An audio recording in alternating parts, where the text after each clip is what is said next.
Bueno, ya llevo bastantes años en el mundo de las carreras de obstáculos, de hecho, más así, vamos a decirlo profesionalmente, desde el 2014, cuando vino aquí la conocida carrera de obstáculos Spartan Race. Hasta que no vino Spartan Race aquí en España, en 2014, las carreras de obstáculos apenas se conocían y no existían como tal. Existían más bien como gincamas o como alguna carrera puntual. Y fue a raíz de la Spartan Race donde se empezó a coger un poco afición, incluso podíamos hablar que se profesionalizó o se dio por más serias este tipo de carreras y empezó a venir todo tipo de carreras y poco a poco se constituyó el mundo de las carreras de obstáculos como tal, la SOCR, ¿no?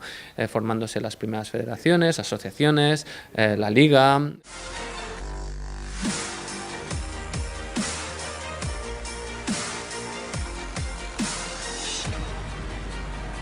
He ido a correr mucho a Inglaterra, he ido a correr por los países del norte, incluso he ido a Estados Unidos, a Canadá, donde ahí nos llevan unos cuantos años de ventaja en cuanto a las carreras de obstáculos, ya han más tiempo y mucha más tradición este tipo de carreras, a la vez que también hay más afición y una gran deportividad y competitividad en este mundo.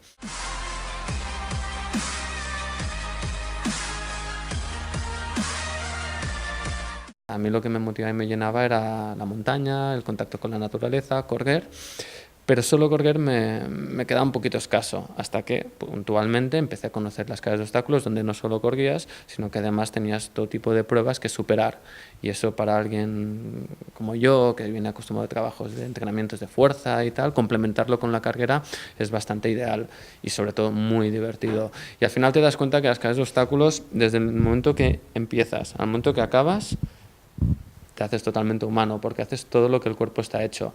Te mueves, corres, saltas, trepas, cargas, arrastras. Haces todos los patrones de movimiento del cual el cuerpo humano está hecho para hacerse. Entonces te vuelves muy humano y eso es lo que yo creo que engancha más, crea mucha afición, porque al final es una forma de superación personal donde pones de manifiesto todas las cualidades físicas y también mentales que tú como ser humano puedes tener.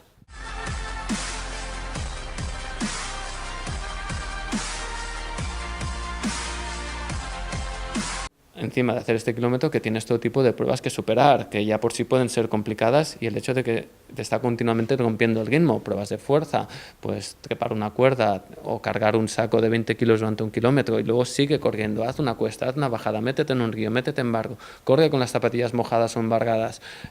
Esa suma de todos esos obstáculos combinados con la carrera hace que sea duro. Al final la dureza también la marca la intensidad que cada uno quiere hacerlo.